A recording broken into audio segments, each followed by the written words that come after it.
गुप्ता जी की बहू अंजलि को सपने बहुत आते थे। एक दिन सुबह सुबह जब अंजलि सोकर उठी, सासू माँ जानती हैं क्या होने वाला है? अरे क्या हुआ, फिर से कोई नया सपना देख लिया क्या? हाँ सासू माँ, बहुत जोर से बरसात आने वाली है। आज कोई कपड़े मत धोना, सूख नहीं पाएंगे। अरे बहू, बाहर तो इतनी तेज धूप निकली पड़ी है, तुमको कहाँ बारिश नजर आ रही है? अरे मम्मी जी, मैंने सपने में देखा था बहुत जोर से बारिश होने वाली है, इसलिए बस आज कोई कपड़े नहीं धुलेंगे। अरे लेकिन इससे पहले भी तो कितनी बार तुझे सपने आए हैं, कभी कुछ सच भी होता है क्या? मम्मी जी, आप भी ना सपनों पर भरोसा करना चाहिए, भरोसा। अंजलि की सास उसकी कोई बात नहीं मानती, लेकिन उस दिन वाकई में शाम होते होते घने बादल आ जाते हैं और जोर से मूसलाधार बारिश होने लगती है। अंजलि, आज तो तुम्हारा सपना सच हो गया। बहू, आज तो तुमने सपने में बारिश देखी थी ना, और देखो सच में बारिश हो गई। लगता है अगली बार से हमें तुम्हारी बात माननी पड़ेगी। पापा जी, मैं तो हर बार ही मम्मी जी से कहती हूँ, मेरे सपने सच हो जाते हैं, बस भरोसा रखिए। कुछ दिनों के बाद, अजी सुनते हैं, मुझे ना सपना आया था और सपने में मैंने देखा कि आपकी पूरी 1 करोड़ की लॉटरी लगी है। अरे कभी कभी सपना सच होना सही बात है, लेकिन हमेशा ऐसा नहीं होता अंजलि। और वैसे भी लॉटरी लगने ही वाली है तो अच्छी बात है ना। मैं तो कहती हूँ, हम वो बड़ा सा घर खरीदने वाले थे ना, आज ही चलकर उसको फाइनल कराते हैं। अरे वाह वाह, हाथ में पैसा नहीं और बड़ा घर खरीदना है। अरे मम्मी जी, बताया ना आपको, मुझे सपना आया था कि हम 1 करोड़ की लॉटरी लगने वाली है। देखो बेटा, ये पैसों का मामला है, इसमें किसी तरह की रिस्क नहीं लेनी चाहिए। और जब तुम्हारा सपना सच हो जाए तब तुम घर खरीद लेना। मम्मी पापा ठीक है अंजलि, अभी इतनी जल्दबाजी करने की क्या जरूरत है? मैं कुछ नहीं जानती, मुझे वो घर चाहिए तो चाहिए। और आपको प्रॉब्लम क्या है? कुछ दिनों में तो पैसे आने ही वाले हैं लॉटरी से। हाँ तो जब पैसे आ जाएंगे तब खरीद लेंगे ना। पर हमारी अंजलि खाना पीना छोड़कर जिद पकड़कर बैठ जाती है।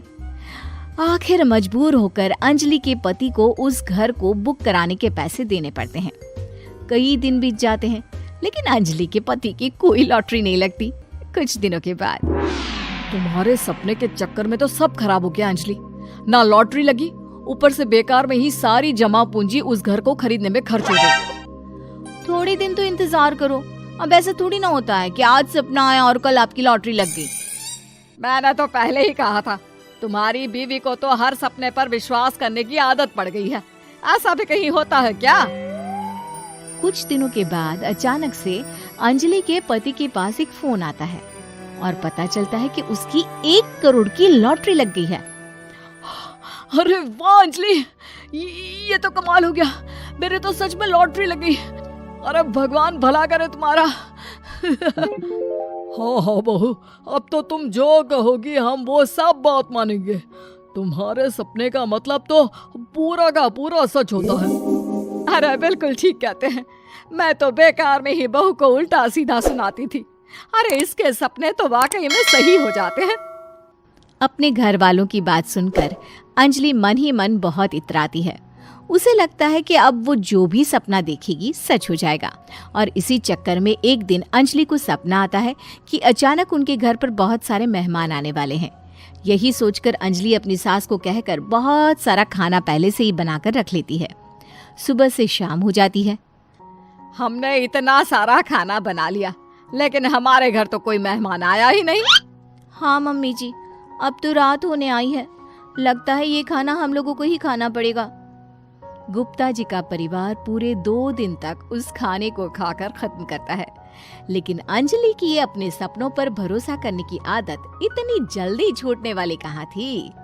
एक दिन अंजलि की सास अपने किसी रिश्तेदार के घर जाने के लिए कहती है, अरे अंजलि बहू, मैं जरा 2 दिन के लिए बुआ जी के घर जा रही हूँ। देखो तुम पीछे से घर को अच्छी तरह संभाल लेना। हाँ ठीक है मम्मी जी, आप चिंता मत करिए, मैं सब कुछ अच्छे से संभाल लूंगी। बहू, वैसे तो तुम सब कुछ बहुत अच्छे से ही करती हो, लेकिन देखो ये जरा ना सपनों पर भरोसा थोड़ा कम किया करो बेटा। क्या मम्मी जी, मेरे इतने सारे सपने तो सच हो जाते हैं, उसके बाद भी आपको शक ही रहता है हमेशा। अरे बेटा, कभी कभार की बात अलग है, लेकिन हमेशा इन बातों पर भरोसा करना बहुत बड़ा नुकसान भी करवा सकता है। तुम्हें इस बात को समझना चाहिए। ठीक है मम्मी जी, समझ गई। अब आप आराम से जाइए, मैं सब कुछ बहुत अच्छे से कर लूंगी। अंजलि की सास बुआ जी के घर चली जाती है। उसके जाने के बाद अंजलि एक दिन सुबह सोकर उठती है और जोर जोर से रोने लगती है। अरे क्या हुआ अंजलि, तुम रो क्यों रही हो? बहू सब ठीक तो है ना? क्या कोई बुरा सपना देखा? अरे पापा जी क्या बताओ, मम्मी जी नहीं रही, वो हम सबको छोड़कर चली गई।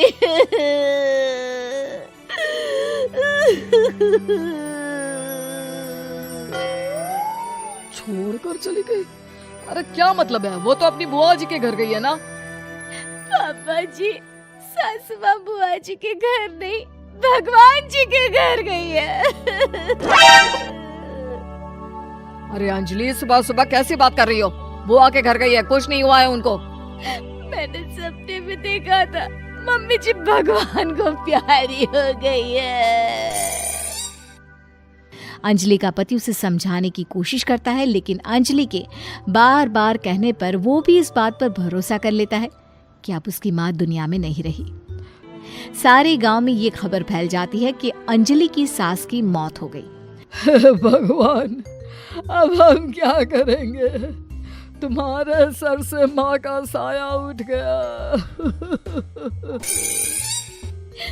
मैं तो कहती हूँ पापा जी, इनको बुआ जी के घर जाकर मम्मी जी की डेड बॉडी को ले आना चाहिए, तब तक हम उनकी अंतिम यात्रा की तैयारी करते हैं।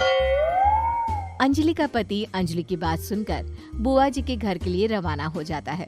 उधर अंजलि अपनी सास के अंतिम संस्कार की सारी तैयारियां कर लेती है। मोहल्ले के सारे लोग वहां पर आकर इकट्ठा हो जाते हैं। बहुत बुरा हुआ, मेरी सास मुझे बहुत प्यार करती थी, बुआ जी के घर गई थी। अरे हमको क्या पता था कि भगवान जी के घर जा रही है।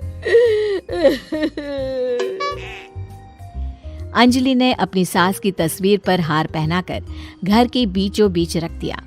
सब लोग आकर गुप्ता परिवार को सांत्वना दे रहे थे। थोड़ी देर बाद अंजलि का पति घर आता है और साथ में अपनी माँ को भी ले आता है। अरे बहू, मेरी तस्वीर पर हार क्यों चढ़ा रखा है?